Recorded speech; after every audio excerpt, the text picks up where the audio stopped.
Hello guys! In today's tutorial I will show you how to change username on your Windows laptop or PC. Let's go! First you need to go to Control Panel. Find User Accounts section. Then click on Change your account name. Now you can enter the username you want. Press on Change Name and that's it.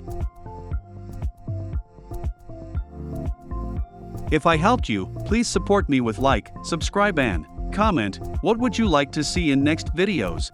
Thank you for watching and see you next time.